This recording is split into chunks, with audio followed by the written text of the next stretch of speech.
स्वागत है दोस्तों इस नए एक्सप्लेनर में। आज हम सीधा हरियाणा के जीवंत और कृषि प्रधान हृदय स्थल में उतरने वाले हैं।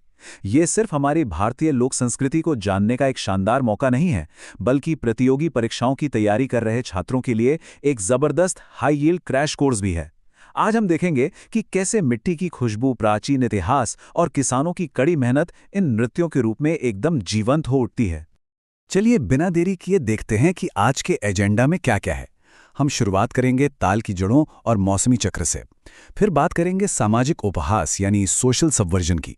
मुख्य वाद्यंत्रों को देखेंगे, पारंपरिक वेशभूषा समझेंगे और अंत में एक क्विक एग्जाम रिवीजन गाइड भी होगी। तो आइए सबसे पहले बात करते हैं हरियाणवी ताल की जड़ों की, जिनका सीधा कनेक्शन हमारे वैदिक और पौराणिक इतिहास से है। देखिए, हरियाणा में लोक नृत्य सिर्फ टाइम पास या एंटरटेनमेंट का साधन बिल्कुल नहीं है। भारत का अन्न भंडार कहे जाने वाले इस राज्य में ये कलाएं असल में प्रकृति और मौसम के चक्र का एक जश्न है। आहिर समुदाय की जो सदियों पुरानी देहाती विरासत रही है ना, वो आज भी इन नृत्यों में पूरी तरह से जिंदा नजर आती है। अब एक बड़ा सवाल, क्या महाभारत का आज के हरियाणवी नृत्यों पर कोई असर है? बिल्कुल है। कुरुक्षेत्र की ऐतिहासिक धरती होने के नाते यहाँ की संस्कृति में वो प्राचीन मार्शल एनर्जी आज भी है। धमाल नृत्य इसका परफेक्ट उदाहरण है। सोचिए, महाभारत काल से चले आ रहे इस नृत्य में परफॉर्मेंस शुरू करने से पहले नर्तक बाकायदा भगवान गणेश और हमारी पवित्र त्रिमूर्ति ब्रह्मा, विष्णु और महेश के सम्मान में अनुष्ठानिक रूप से झुकते हैं। यहीं से बात आगे बढ़ती है हमारे दूसरे हिस्से की तरफ, ऋतुओं के नृत्य और उनका कृषि कैलेंडर से नाता। यहाँ के ज्यादातर नृत्य सीधे सीधे खेती और मौसम से जुड़े हैं। जैसे फाग को ही ले लीजिए, जो होली के वक्त होता है। ये एक काफी रेयर डांस है जिसमें प्राचीन दामल शैली का उपयोग करते हुए महिलाएं और पुरुष दोनों हिस्सा लेते हैं। डफ अच्छी फसल और वसंत की खुशी का प्रतीक है, और धमाल, जिसके बारे में हमने अभी बात की, ये फाल्गुन की चांदनी रातों में तब किया जाता है जब फसल कटने के लिए एकदम तैयार होती है। वहीं बांगर क्षेत्र की लड़कियों का लूर नृत्य रबी की फसल बोने की खुशी में होता है। मतलब खेतों की कड़ी शारीरिक मेहनत को कैसे सेलिब्रेशन में बदलना है, ये कोई यहां से सीखे। एग्जाम्स की तैयारी करने वालों जरा यहां ध्यान देना। सांग या स्वांग, जो संस्कृत के शब्द स्वांगम यानी नकल करने से बना है, हरियाणा का एक बेहद अहम पारंपरिक लोक रंगमंच है। 1750 ईस्वी में किशनलाल भाट ने इसे शुरू किया था। मजेदार बात यह है कि ये परफॉर्मेंस 5-5 घंटे तक चलती थी, और क्योंकि उस जमाने में महिलाओं का पब्लिक में प्रदर्शन करना मना था, तो पुरुष ही जटिल वेशभूषा पहनकर महिलाओं की भूमिका निभाते थे।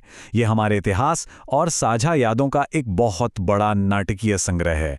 चलिए अब खेतों और मंच से हटकर घरों के अंदर चलते हैं और बात करते हैं अनुष्ठानों और सामाजिक उपहास यानी सोशल सबवर्जन की। यहाँ इन दो क्षेत्रीय शैलियों की तुलना करना बहुत दिलचस्प है। हरियाणवी झूमर को अक्सर लोग हरियाणवी गिद्दा कह देते हैं, पर ये दोनों काफी अलग हैं। झूमर नाम असल में सुहागिन महिलाओं के माथे के एक आभूषण से आया है।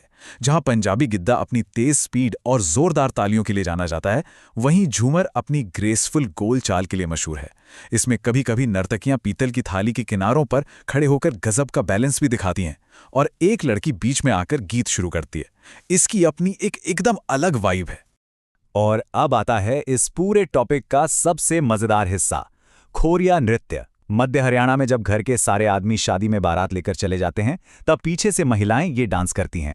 और ये कोई आम डांस नहीं है, बल्कि पितृसत्ता और शादी के पूरे सिस्टम की एक तरह की पैरोडी है। बिना किसी स्क्रिप्ट के महिलाएं खुद ही दूल्हा, दुल्हन और सास बन जाती हैं और एक बहुत ही हास्यपूर्ण और स्वतंत्र माहौल में अपनी भड़ास निकालती हैं।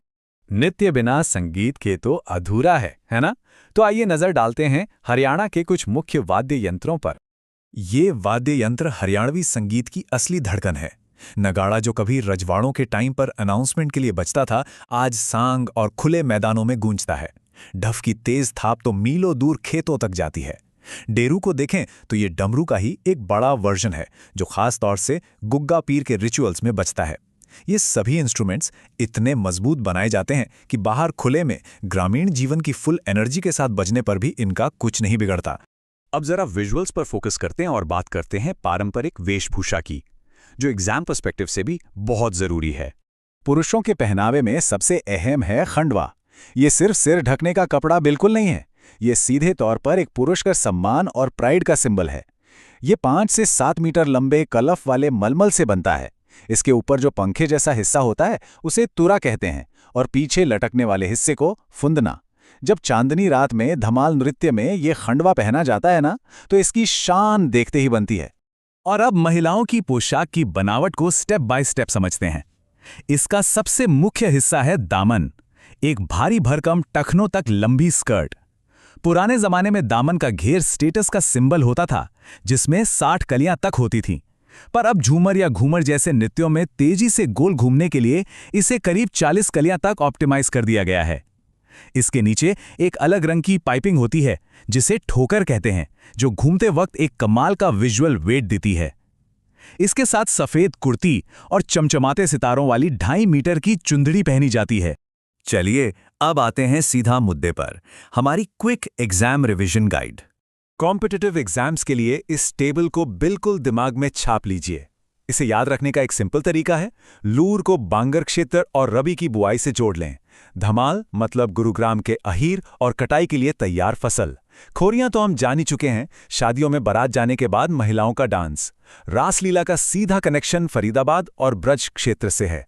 और गुग्गा पूरे राज्य में भादों के महीने में सिर्फ पुरुषों द्वारा किया जाने वाला धार्मिक नृत्य है। ऐसे ग्रुप्स में याद रखेंगे तो एग्जाम में फैक्ट्स लॉक हो जाएंगे।